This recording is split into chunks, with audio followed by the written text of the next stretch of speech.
Okay, so I'm going to demo how you can experiment with harmony and rhythm. So let's start with the same melody using different chords.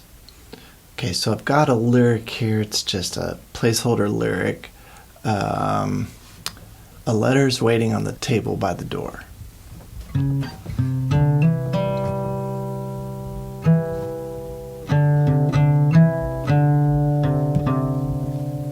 A letter's waiting on the table by the door.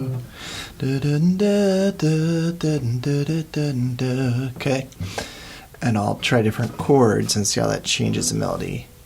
So 1, 5, 4, 1 in C.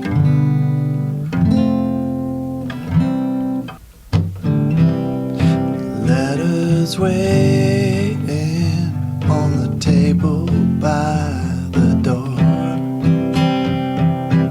Okay, now let's make it a little sadder. So 6, 3, and 4.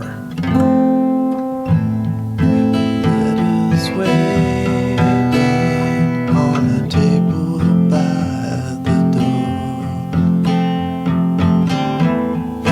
Letters waiting on the table by the door. If you resolve back to 1, that changes the resolve of it a little bit. Now let's do something a little unexpected.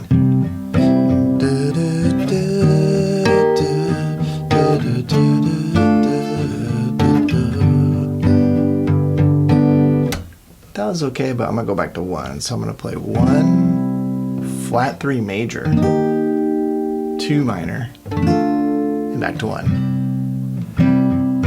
Letters waiting on a table by the door. Whoa, I made it hard to sing. It might change the melody slightly too. A letter's waiting on a table by the door. A letter's waiting on a table by the door. Okay, made me change the melody. Each one presented its own mood and feeling. Right, now let's talk about harmony, how it shapes sections. So if we start with the verse in minor and go to the chorus in major, it creates an uplift in the chorus. So here's the verse.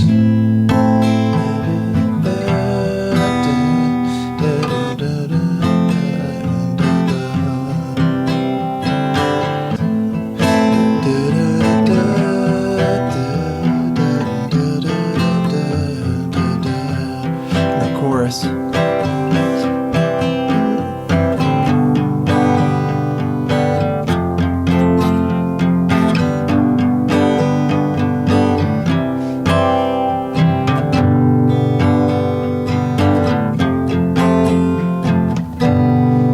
Back to the verse.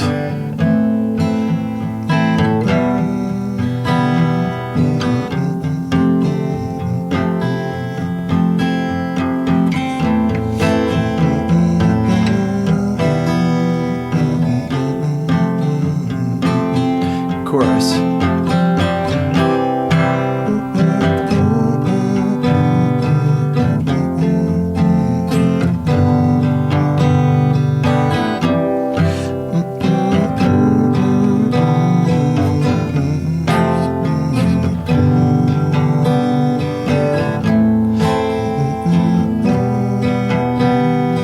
That's minor in the verse, major in the chorus.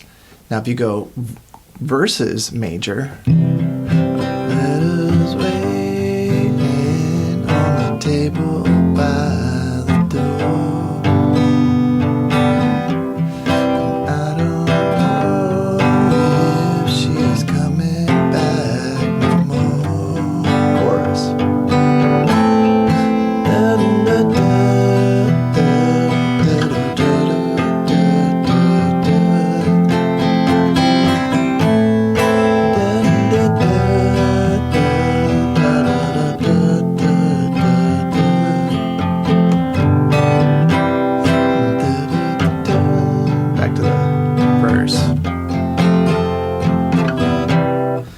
So verse in minor, chorus in major, or verse in major, chorus in minor will kind of flip the moods between the sections and give you contrast.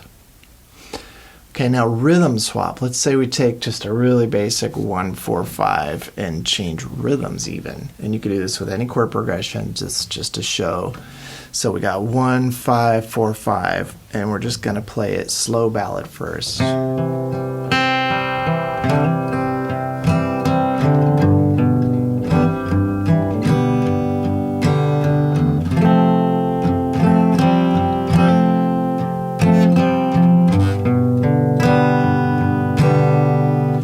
That changes it from this.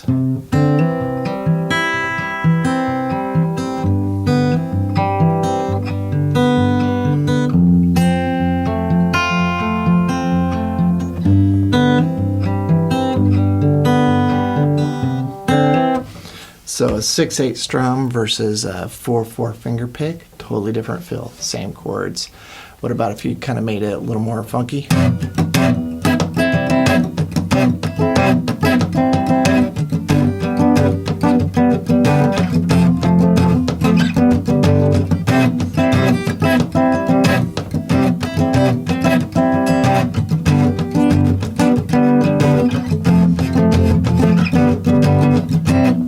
Totally different feel. What if you played it more like straight eighths?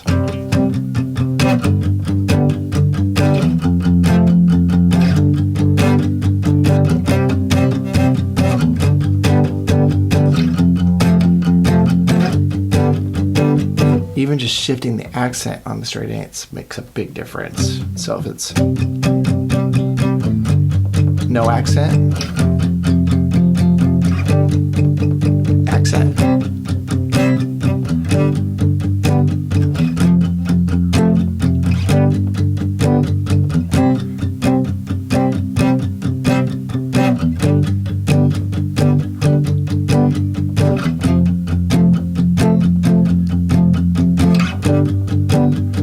Change the accent.